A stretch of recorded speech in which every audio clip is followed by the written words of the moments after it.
This week I learned it was probably time to go ahead and take those Sandman hardcovers out of the camera point of view.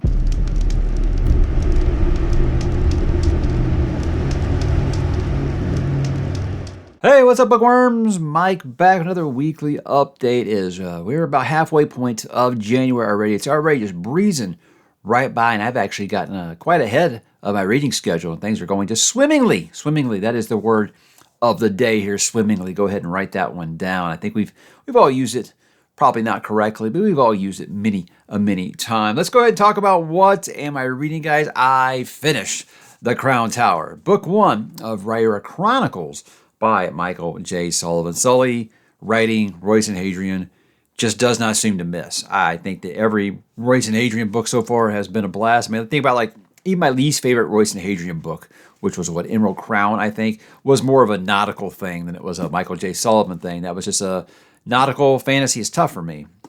But I admire that he actually kind of went for it there. But Royce and Hadrian, always a lot of fun. This, getting to see how they met and the fact that they do not like each other, obviously. If you think about those two characters, and you're always kind of like, I don't know why these two end up together. Well, it gives you that story. And it was fun. The heist was a blast. Seeing them come to begrudgingly kind of respect one another, but still not necessarily like each other on a personal level, but actually realize, yeah, we are a pretty good team, just like Arcadius is telling us. But the thing is this one, it's kind of cliffhangery. It's kind of cliffhangery, and I'll talk about in a minute with book number two. Well, you'll see. But with this, I had a great time. I feel stupid now for putting this off so long because I missed these two characters so much, and now getting to actually see them again, 10 years younger is just it's a lot of fun, and seeing how they did come together. And sometimes a lot of the stuff, it can kind of seem forced. Prequel stuff, it's always hard because you feel like the author's just trying to make sure everyone's in a specific place before the first actual book, in the regular timeline started. And I might see that by the time he finishes Rhaegar Chronicles. But with this, great. I never felt like it was taking away from anything that was established in the canon already. And again, it's just always fun to see those two characters back together again. Really quick read. Read in a couple of days. It's just awesome, and I'm really excited to be back in that world again. I also finished Witchcraft for Wayward Girls by Grady Hendrix. Now, this is my third Grady Hendrix book, and I said a lot hinged on this book because for me, it was going to decide, is this an author I like or is this an author I love? Because I loved My Best Friend's Exorcism. I thought Southern Book Club's Guide to Slaying Vampires was good. This one, it's going to kind of determine a lot. Is he going to be a day one kind of read for me, or is it going to be one of those where I'm like, look, I'll read them, but it isn't going to be anything that is appointment reading for me? I'm afraid this one kind of leans in the same way as Southern Book Clubs does. And I'm going to review this book this week because that is a brand new book, and I want to get back to reviewing some brand new books here. So I'm going to kind of keep it short about this book here. I thought the first half was really great. It was very much Mike Flanagan's Midnight Club meets The Craft, that movie from the 90s that I really enjoyed that flick. And I was thinking it was really great. But much like the Midnight Club, obviously you know that there are characters that will exit the story at certain points. And with this, it was like about the halfway point. I think what probably the most interesting character that wasn't our protagonist kind of leaves the story, and it's not that that's not the only reason, but it just kind of goes downhill from there. So I felt like the slice of life stuff, the stuff that's going on in the house, is actually really good. I'm enjoying that. I'm enjoying watching these girls bond over these issues that they have. The backstories are really great about how they all ended up in the situation they're in. It's liking that a lot. Second half of the book really gets away from that. And Grady Hendrix has this tendency to kind of just do that Stephen King thing where something there's clearly an issue that's bothering him. He's going to keep on driving it home. And again, I don't think that can break a book. Obviously, Stephen King, favorite author ever. I don't think that's a reason to say that it would kind of drive me away.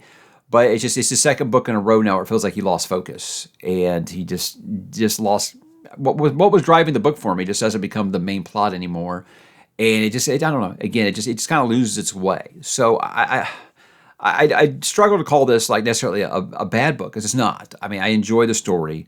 I would say 80% of it's really good. I mean, I really did like it, but I'm not close to loving it. Again, not those heights that My Best Friend's Exorcism hit. So I would say this one's kind of par with Southern Book Club in that I really enjoyed it. I was rooting for the protagonist. I wanted to see them succeed. They were going through the ringer, and I had their back, and I liked the setup for everything. Just kind of the resolution, the execution at the end just kind of falls flat for me a little bit. And it's one where I'm going to be like, look, I'll read Grady Hendrix again, but I don't think it's going to be a point where, oh, he's got a new release coming out. I got to clear my schedule and make way for that new Grady Hendrix book. So I said this was going to be the rubber match, and I feel like that's a pretty good way to put it here, because this one is made him be an author that I like, but I definitely would not say that it is an author that I do love. And this one seems to be kind of dividing people, because some are saying it's his best book he's ever written, and some are saying, yeah, it's just kind of more of the same. So I'll be interested to see where the actual majority falls on this one, because I'd be more on one where like, it was close, but not quite to a point of making him an author that I would say you got to read right now. For sure. And I don't think that that's should be a measuring stick. It doesn't, not everyone has to be the greatest author ever, but to me, it's just like, for me to say I'm going to make sure that I revolve my schedule around when these release dates happen, he's not there yet. He's definitely not there yet. So we'll see where I go with Grady Hendrix in the future. And like I said, look for that review sometime early next week. So how about what am I going to read? Well, now, if you have done the math here, you know that I've only got one book left on my January TBR, and I've got 2 weeks to do it in. So I said, well, I don't want to pull any of my February reads forward, because then I feel like I wouldn't give them the opportunity to talk about them on my TBR or stuff like that. So I said, well, that's the easy solution. Just pick up the next ℓ𝕬𝕣𝕉 book, because these are stupid short, and I think I can get through this pretty quick. I started reading this today. Now, this is Rose and Thorn. This is the second book in the ℓ𝕬𝕣𝕉 Chronicles, even shorter than the first one. So this feels like a good balancing act that I'm doing with my other book right now, to where I can just read this and not worry about being behind schedule or super ahead of schedule for February. And I think the thing was, when I put together that schedule, is I said, with new series that I'm starting this year, I first book, that's the only one that I'm going to hold myself to. I'm not going to say I'm doing this whole series or anything like that. But it was ℓ𝕬𝕣𝕉. I kind of knew. And these are so short, man. I feel like you can just fly through these so quick that, and again, with the way that the cliffhanger, now let's talk about the cliffhanger part that I was talking about. So the cliffhanger of Crown Tower made me be like, okay, well, I got to pick up Rose and Thorn like right now, find out. And the funny thing is it starts a year after the events at the end of that book. So I'm pretty sure you're going to get those answers of what happened through discourse between Royce and Hadria. But he's cracking me up in the first part of this. There's a section where there's like this group called the Black Diamond. It's like so scary. Even like kings and queens stay out of their way, basically. But they are scared of Royce, because, Royce is, when he goes Darth Royce, man, everybody's scared of him, So it was just kind of funny. It was an amusing thing. And that's what I have a blast with these books. The dialogue is just so fun between those two characters. And I just want Michael J. Sullivan to write Royce and Hadrian stories forever. I do. I mean, he's got a huge world, I think, but seeing Royce and Hadrian kind of, before they have the weight of the world on their shoulders, like they do in Ray of Revelations, it's like all of Edan is kind of like depending on them. This, they're still very much, kind of mercenaries at this point. I feel like they're much more carefree in their attitudes, I think. Now, obviously, they have very, very different ways of looking at life, but they're younger, more idealistic at this point. At least Hadrian is, I think. They're not quite nearly as jaded, nor are they much, as much pressure on their shoulders, I put it. So, yeah, great times. So I'll probably finish that up this week. And the other one I had to finish was obviously Lightfall. This is by Ed Crocker, debut author. As a good old vampires and werewolves story. I'm literally like in chapter 2, so I don't have very much to say about it. This is all I got left actually on my January TBR to read, because I did get such a good jump on the Prince of Nothing finale. With this, I really don't have much feedback for you guys to say. There's been a murder, and the person that was cleaning out the noble's room that was murdered found like a little secret passageway, and we're finding things out about like what these different types of blood do, because apparently there's different stocks of blood for these levels of vampire and vampire nobility. You get like the really premium blood, and everyone else gets like these really low, like eating cow's blood and rat blood and things like that. So I don't know how werewolves are going to kind of come into play in here, but we've already kind of heard a story about the prologue about how the city of Lightfall did fall, and it was kind of a bastion of vampires, werewolves, and magicians kind of living together. I wouldn't say in harmony, but just making things, work. And then like this mythical force came and wiped them out, and this is kind of the remnants of that. So it's a good setup, and we'll see how it goes here. So I wanted to make sure I give some debut authors a try this year. and Ed Crocker. Being friends with MJ and Andrew made me want to go ahead and give it a shot here. And we'll be continuing with that as well as Royce and Hadrian sometime this week. So how about this week on the channel, guys? It put out a couple of things. My long-awaited, a month later, my review of Wind and Truth by Brandon Sanderson. Now, this was a very, very tough review to make because I feel like it's one of those where you're never going to be able to please everybody. And I knew that just before I started because I had people already making assumptions before I even recorded it. And I was like, this is different than any other Brandon Sanderson review I've ever done. Let me just put it straight to you guys. I think I said this briefly last week. I'm never going to bullshit. I'm going to tell you my opinions on a book, whether they're popular opinions or they're unpopular opinions. I'm always going to be honest. I'm never going to lie. Not going to tell you I felt the way about a book if I didn't feel that way. That's just not my style here. I'm not contingent upon sponsors or access or anything like that for me to lie about how I feel about a book. So I'm always going to be honest about that. When I did my Wind and Truth review, I thought it was very balanced. I do what I always do. I talk about the things I liked. I talk about the things I didn't like. I kind of talk about why you should read it and then kind of where I stand with that series or that author at the end in my final thoughts. And that's what I did here. I talked for about 10 minutes about things I liked. Talked for about 7-8 minutes about things I didn't like. And then in my final thoughts, I talked about why I think maybe the ℙ𝕦𝕣𝕠𝕜𝕤 has just kind of gotten too big for its own good. And I thought that these were criticisms that were very fair. They were very, very much constructive in nature. There was no anger involved or anything like that.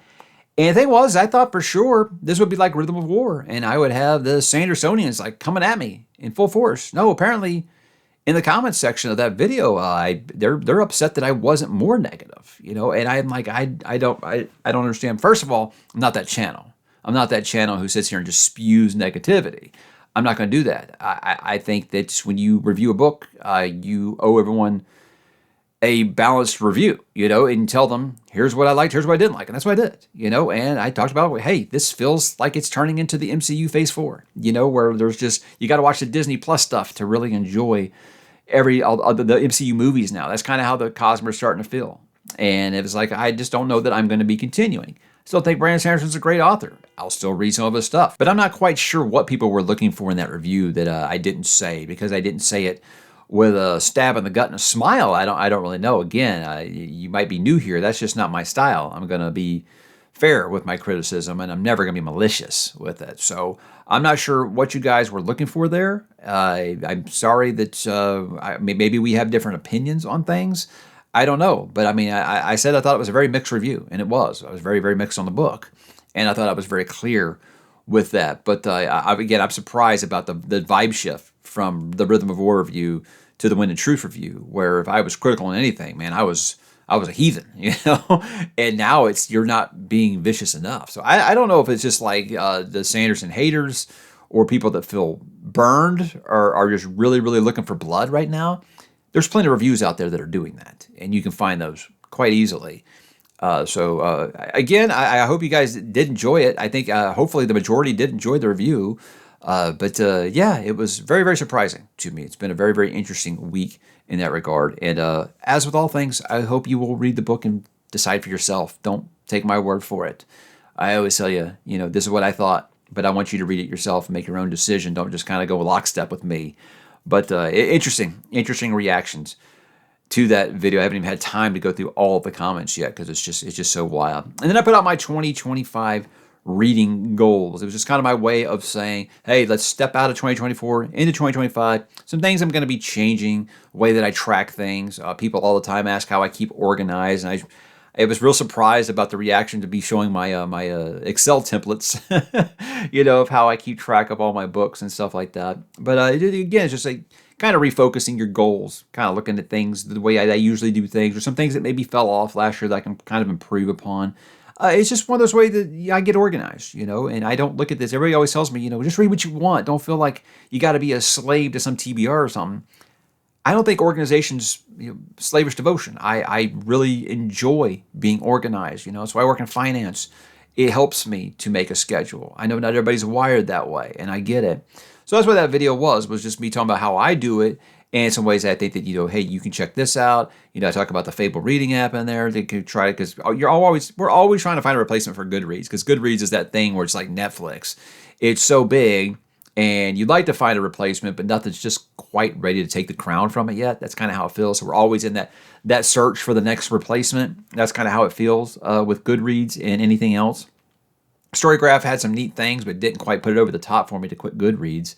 And I think Fable might. So I was talk about that and just some other things about looking ahead to 2025 and how we can kind of hit some of those goals, things I'd like to do less, like social media. That can really, really drag you down. So how about next week plans, guys? I got a couple of things here. Now, look, I'm going to be honest with you guys. We've got some big, crazy polar vortex rolling into Houston next week. And, everybody thinks back to 2021 when we had grid failure and we lost power. So now every time the temperature drops below freezing, everyone freaks out here and thinks it's going to happen again. And it's possible. It's possible. So I don't know how the schedule is going to look next week. If I lose power, obviously I may do some uploads from my phone. I don't know. Whenever we lose power and we lose internet, the network goes crazy and things don't go well. So I don't know. But if everything goes normal, it's not as bad as they think it's going to be, then we'll be doing business as usual. I told you about my review for Witchcraft for Wayward Girls. I'll talk a little bit more in depth about what I liked and what I didn't like about that book. And something that I was kind of, I don't know if I want to do it or not, because I've been real big about, hey, let's say goodbye to 2024. Let's move along. Thing is, I had done my I guess you call it my first annual end of year awards. I'd done a thing where I'd made like nominees, and I picked the winner of 20 different categories. And I had it all ready to go. I had several recorded already, and then that's when my computer got messed up and got sent to the shop with all that stuff on it. So I've already put a lot of work in that stuff, but I also don't want to flood you guys with end of year stuff in January. It feels like it might be a little too much. So I'm not really sure, but I feel like I want to release that stuff. But I also feel like, I think people are over it. They're ready to get on with the new stuff. They're ready for the new start, not to hear about all the end of year stuff. But I don't know. I'm still kind of debating. So I might put that out this week, especially if we end up with like power outage, and I might just have to have something that go up on the channel. So I might go ahead and do it anyway. You guys let me know what you think, if you would be interested in that or not. If not, we'll just go ahead and celebrate with the first annual awards next year. Let's go ahead and talk about some TV and movie talks things here before I go. Wife and I are about to watch the season finale of Silo, as well as the season premiere of Severance. Guys, Apple TV. If you're looking for that replacement for Netflix, they're pretty dang good. They are really, really good. Apple is quality over quantity. They have some really great programming over there. I got to talk about Gladiator 2. Wife and I did watch this last night. It's one of those things where I feel like I expected it to be a much worse movie. And that's not good. I'm going to be honest. I don't think it was good. But I also expected it to just be like just straight dog shit. I mean, I was really, really just bracing for the worst. And I think it's one of my patrons, Scott, who's usually pretty easygoing on movies, and he was like, yeah, it was terrible. So I think I was just expecting garbage, and maybe that helped a little bit. What this did is, I think, first, unnecessary. Gladiator is one of the greatest movies ever made. I've watched it. I can't even count how many times. I saw it in a theater in the year 2000, like 2 or 3 times. I loved it so much. It's a movie that I quote constantly. I listen to the soundtrack while I read. Anytime I'm just like, I don't know what to watch, I'll just put on Braveheart or Gladiator. It's kind of like my standbys whenever I just want something on. It's kind of like comfort food, I love that movie so much. So I knew that this was impossible shoes to fill, obviously. Ridley Scott, I'd say he's lost his fastball pretty much at this point, but I feel like he's still one of the only people that's still making these period piece, sword and sandals kind of movies. He's still making them. And so I love that. I love those kinds of movies, so I'll keep watching them as long as they get made. And this kind of fell in the same line with Napoleon, and it's just like it was fine, but it's nothing I would ever return to. Look, Denzel's great. I mean, when is Denzel not good? Denzel's back must have hurt after this movie for carrying this entire cast, because Connie Nielsen's great, because she's one of the returning characters from the first movie. She's always great. She doesn't have a large role in this. Pedro Pascal's fine for the 5 minutes that he's there. With this, the lead actor, I don't even know his name. I've never seen him in anything before. This guy had about as much charisma as dry toast. Every time he was on the screen, he was a wet blanket. It was miscast, in my opinion. You need someone with some charisma in that role. If you're trying to get me to replace Maximus Decimus Meridius with someone else, that guy wasn't it. He was not good. I mean, in the end, I like gladiator fights, so that's cool, but even that, like the CGI was awful. And the thing is, like, they've had rhinos, they had baboons in the arena, they had water in the arena. These are all historically accurate things. But the CGI baboons just took me out of it a little bit. And I was just like, nah, I don't know about that. But again, that didn't ruin the whole movie. What kind of ruined the movie was the pacing, the plot. Like the last third is just like so over the top. It's ridiculous. These two brother emperors were actually a real thing. And I feel like he's kind of picking and pulling from different parts of history. Because like I mean, I could be wrong on this. I'll have to talk to Christopher Rocchio, and he can tell me if this is accurate or not, because he knows way more. He refuses to watch this because he's just mad at Ridley Scott at this point in his career. And I actually text him, I want you to watch this just for the 45-minute rant video you'd make. But I feel like they're pulling from history at certain points. Like one of the Emperor brothers is a little cuckoo, and they have a part where he's got like this pet monkey. Yes, you heard that right, a pet monkey that he decides to name his first consul, which I think clearly is a hat tip to Caligula, who apparently wanted to name his horse his first consul when he was going a little batty. So there's just so many things in it that just, I understand what you were kind of doing. It just doesn't land. And again, when you can't get behind your protagonist, like he's trying to give like his pump up rah-rah speech, and he does it twice in this movie. Somehow it's even more boring the second time. So it just did really, it just felt like the Disney Plus of movie sequels. It didn't treat the legacy characters really bad. I mean, Maximus is held in great reverence. That's fine. This is like 16 years after that. It's fine. It's fine, and I don't regret watching it, but it's nothing I'd ever watch again, nor would I really recommend it. It just felt like a missed opportunity, and it just 24 years later, man. It was too late. It was too late to do something like this, and for me, it just reeks of desperation from Ridley. I mean, I would have rather seen a Kingdom of Heaven 2 than Gladiator 2, honestly. But hey, it is what it is, and again, like I said, there ain't no one else that's making these kind of movies anymore. So hopefully it makes a big comeback. The movie, it made more money than the first Gladiator has. Now, you got to consider inflation in these things. But so I'm hearing now they want to make a Gladiator 3. Oh boy. I hope they cast a different actor for Lucius. That's what I would say about it. But yeah, it's out on streaming. Not streaming. It's out on digital on demand now if you missed it in the theater like I did. I got to talk about Sandman Season 2. The reason why, look, I'm going to be straight up with you guys here. I've had so many messages. I've had comments in the other 2 videos I put this week about why aren't you making a video about Neil Gaiman? Look, I don't know what it is you guys want me to say. He's a scumbag. I read the article just like you did. I don't feel like you need me to read it back to you because I wouldn't do that because it's disgusting. Yes, he turned out to be a very, very bad person. I don't know what else it is you want me to say. I'm not that type of channel that's going to sit here and just rant about these things. Look, he's an author I've read 2 things from, Stardust and Sandman. It's not like it's one of my favorite authors or something, and I owe anyone anything about how I feel on this. I was just stunned why people were like upset that I hadn't like released a statement or something about this. It's not me. That's not me. If you want that, there's several other booktubers who made some really, really good videos. My homie Johan over at Library Viking, he did one because that is his favorite author. So he did talk about it, and he kind of went in depth of what that article does list. It's awful. It's awful stuff. But what I will talk about is, do I think Sandman Season 2 even sees the light of day now? I don't know. I know that I think they are filming right now. I think that for sure Gaiman has to be out of the creative process at this point. But I feel like there might be so much just like backlash to this. I don't necessarily know that they would release it now. I feel like they would say, let's go ahead and hold this for a year or 2 maybe. So this might go into the can for a while. I think there's also Good Omens sequels and stuff they're working on. I don't know, but it's bad. It's bad. That article was very, very bad. And yeah, like I said, I'm always been one of those kind of separate the art from the artist. It's easy to do that when it's someone like H.P. Lovecraft who's been dead for 100 years. Yeah, it's tough. It's tough. I still think Sandman's an amazing story. Don't get me wrong. But yeah, for me to put a spotlight on him back here felt kind of wrong at this point. And so that's why I did kind of decide to move those down. But it's just, I'm not going to sit here and make a video about, why he's an awful human being. I think at this point we all know, and that's really all I have to say about it. And I hope you guys will kind of let it lie like I am and just, I'm definitely not going to promote his books. I'll tell you that much. I'm not going to promote his books. I probably won't watch Sandman Season 2, even though I love the story. And yeah, that's just kind of how I'm going to treat it going forward. It's persona non grata to me at this point.